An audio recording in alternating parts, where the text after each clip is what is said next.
Let it be known throughout the land that the time has come once again to hear a proclamation from your all-knowing exalted one himself. Please welcome your King of Kings to this edition of the King's Court. Yes, from the lords and ladies to the peasants and common folk, the time has come once again for another edition of the King's Court. I am, of course, your host, your all-knowing exalted one himself, your King of Kings, Big Daddy Cool, Andy Kruger. And before the court this day, we have Spider-Man. Spider-Man does whatever a spider can. That's right. If you haven't gone and seen it yet, we are going to be discussing The Amazing Spider-Man, the head video game based off of it. So yeah, I had to get that one in there. Just if you didn't get that joke, just go listen to the Extreme Hardcore Nerds podcast from a couple weeks ago when we reviewed the video game, and yeah, you'll get where that one's coming from. Anywho, Spider-Man, The Amazing Spider-Man, the movie, the reboot. I know that's an evil word to say, but that's what it is. The origin story told once again of young Peter Parker as he's bitten by a radioactive spider and becomes the Amazing Spider-Man. Now, this one's actually a little bit of a different take on it because this one actually comes more from the Ultimate Universe. So they're trying to mix things up and trying to do this and that and make it hip and cool for all the young kids. But I walked out of it going, meh, at best. I mean, and I do read the Ultimate Spider-Man comic book, so I knew a little bit of the origin of what was going into it. I knew the relationship with Peter's dad and Oscorp and what the development that he was working on for them. But they took this movie and some very interesting twists that I don't know if it necessarily agreed with me. Like, number one, for good and for bad. Andrew Garfield as Spider-Man. We'll just get it right out of the way. Do I buy him as Spider-Man, as the quick-witted, I'm just throwing stuff out there as I go, this is just way too easy? Yes. He played that role perfectly. Loved it. Absolutely loved it. Did I buy him as Peter Parker? The way that he played Peter, no. It just was like, I'm like, Pete's, yeah, he's a shy nerd kid, but this isn't what, but he had no problem talking to his friends and talking to other people, and this seemed like a Peter Piker peck to peck a pickle peppers, that was one of those where he was sitting there and it was like he was too shy to say anything to anyone. And when you're quick-witted like Petey is, that's not Peter. I was just like, okay, I can kind of overlook that, but that kind of played a little bit of a into my review. Secondly, the Lizard as the villain. Good and bad. Good because I liked the Lizard, I liked the character, I liked having, the Dr. Jekyll, Mr. Hyde, personality between Dr. Connors and the Lizard as it was going on, as he was figuring out what he was going to do to save humanity and help us all. The bad is they played it pretty much almost the same way as Willem Dafoe did in Sam Raimi's Spider-Man. So it felt like I wasn't getting a different character there. It literally felt like it was Willem Dafoe playing the Lizard just by another dude. Again, I am not saying that's a good thing or a bad thing. That's just the way it came off to me. Having Gwen Stacy as the love interest instead of Mary Jane. That is a double-edged sword. Again, it's good because we're not seeing the same old trope again. Boy falls in love with next door neighbor and all that stuff. So introducing some fresh blood there. But the way that they portrayed Gwen, now making her, like this mad, or I shouldn't say mad scientist, but making her this scientist at Oscorp under Dr. Connors and this and that, that's not the Gwen Stacy character. And of course, if you're bringing in Gwen Stacy, we all know where this has to go. It's not a question of if it's going to happen. If they are going to stay true to the story arc, to the comics, they're going to have to kill her eventually. Even Emma Stone has come out and said, this needs to happen, just because that's such a pivotal role in Peter's development. Also, when you look at just the overall general feel of the movie, the fight sequences in this one were amazing. I couldn't say a bad thing about them. I mean, they were fast, action-packed, kind of going in that, like, cut, almost like I was watching a Jerry Bruckheimer movie. But I really did enjoy that. I enjoyed the costume. I enjoyed Peter discovering his new abilities and discovering his new self. But one thing, though, that I did kind of have a little bit of an issue with was, Peter Parker's supposed to be the son of the scientist. He got all this knowledge from him. He's got all of his dad's research and all that stuff.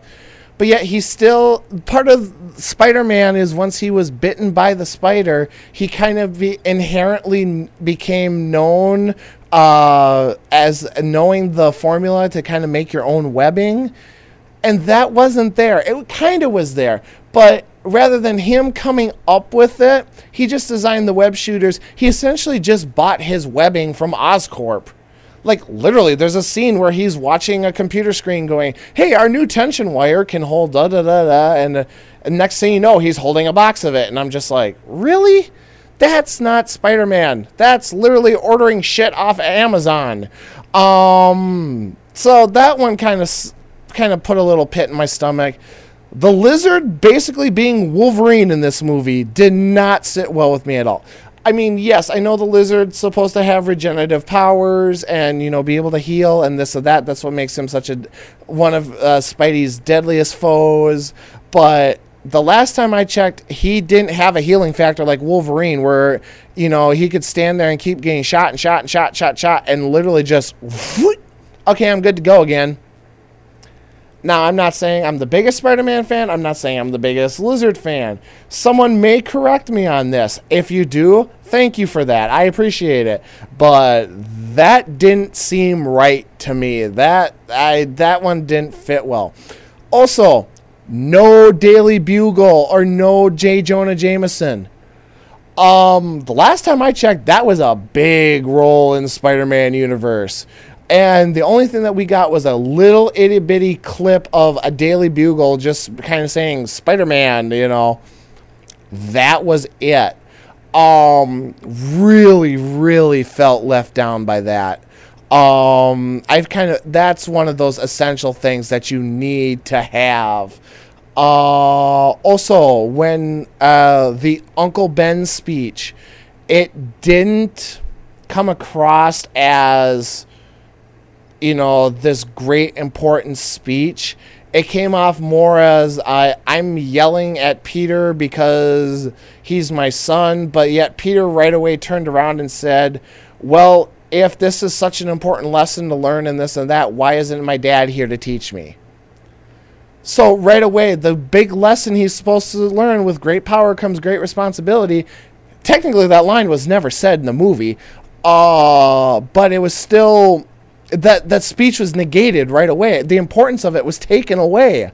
So you're sitting there like, okay, that was like the pinnacle moment between that and when Uncle Ben gets shot, which seemed kind of lackluster. Also, Spider-Man not catching the guy who killed him. Okay, in every Spider-Man lore that I have read, he caught the guy that killed Uncle Ben, and it was his death whether directly or indirectly by Spider-Man, by Peter, that makes him decide, okay, that's what helps sink in this great power, great responsibility thing that I was trying to be taught.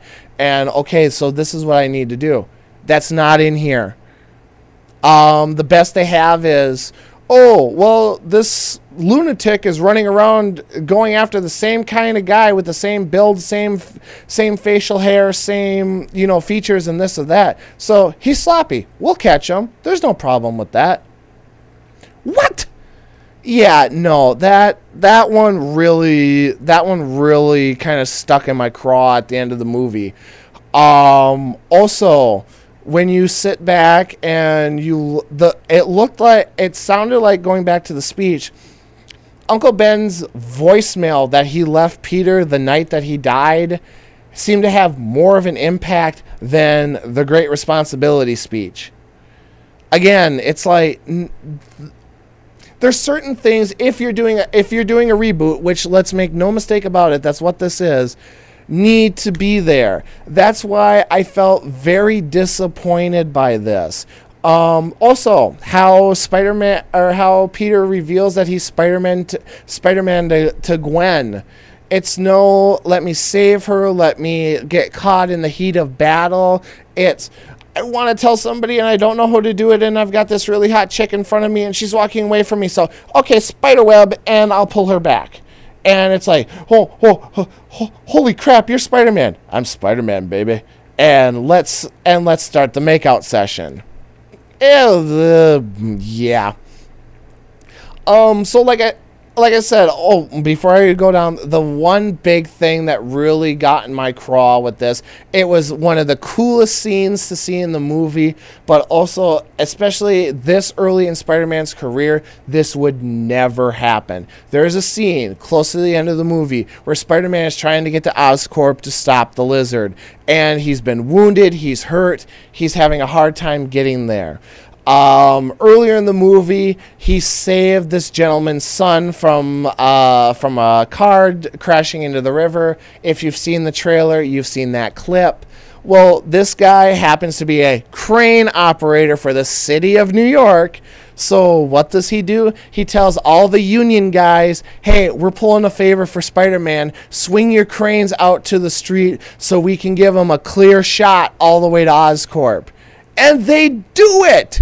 Now, Spider-Man is supposed to be this menace, and he's a mass vigilante, which he didn't even go down the wrestling route in this one. Don't even get me started on that one. He fell into a Lucha Libre gym, saw a masked wrestler, and was like, okay, that's what I'm going to do.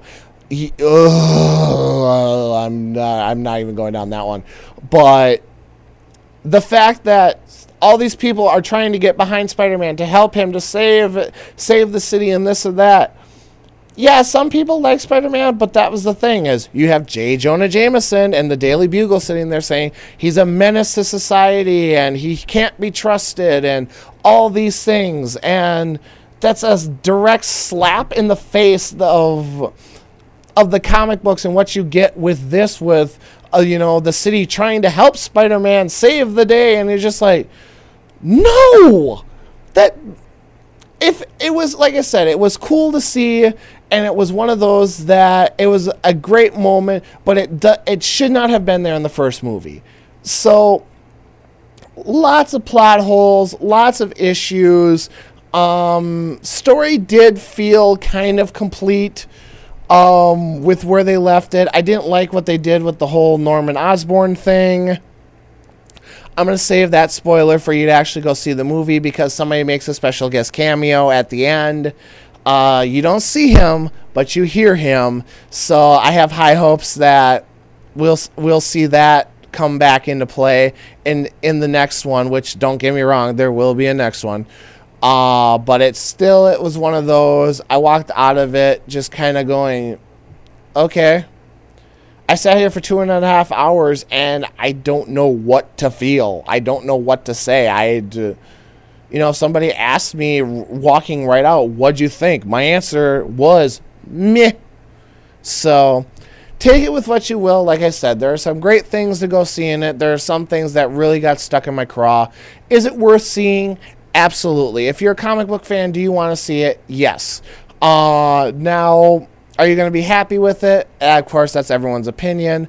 I just gave you mine. I am sure sooner than later, the Extreme Hardcore Nerds group will be getting together either during a show or during an afterthoughts and reviewing the Amazing Spider-Man. So you'll have to sit back and listen to that. And of course, I am just one person. I am absent our Spider-Man expertise in Gunnar Sipper here this evening, so I'm sure he will sit there after listening to this, and we will go toe-to-toe over it. So you'll want to make sure to tune in and watch that one. One last bit, in my opinion, Stan Lee's cameo in this movie is what made the movie for me. That is the one thing I walked out of the movie going, that was freaking awesome. That was worth my the price of admission to this movie alone. And it only happened for like 30 seconds. So yeah, it was a little bit of a longer one for Stan, but it was still one of those, I'm like, this was amazing. This is why I'm here. So with all that having been said, The Amazing Spider-Man, the movie that had a video game based on it. Meh. Like I said, go see it or wait for Redbox. You know, I can't sit here and say I was super stoked about it. So, but like I said, that's just me. Now, just around the corner, next week, San Diego Comic-Con. So I know we are going to be jam-packed as far as the Extreme Hardcore Nerds go with Sunday's Extreme Hardcore Nerds special. Of course, the King's Court will be discussing all things San Diego. I'm sure we will try to cram in an afterthoughts that will be discussing all things San Diego as well. So lots of big things coming up this week. So thank you for joining us. And of course, if you have a chance, go to the Extreme Hardcore Nerds website, which is sgc3d.com/extremehn.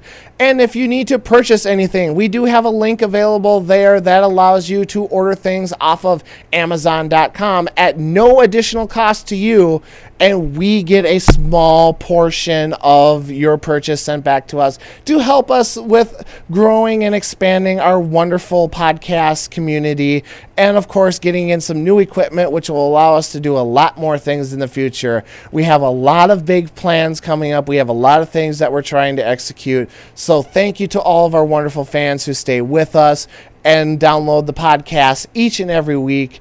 And like I said, if you're ordering anything or if you need anything, go to our website, order it through Amazon so we can get a little bit of that kickback, so we can keep the lights on and we can keep expanding and keep bringing you this wonderful content, and of course expanding out into all wonderful new shows. We do have a lot of things in the pipeline coming up, so hopefully we can execute them. But we do need your help for that. And of course, everybody who does help with our shows, we do already do so greatly appreciate it. And we hope that you'll continue to support us in the future. So, with all that having been said, I hope you enjoyed this edition of the King's Court, as we will be back next week, like I said, discussing all things San Diego and Comic-Con. Peace!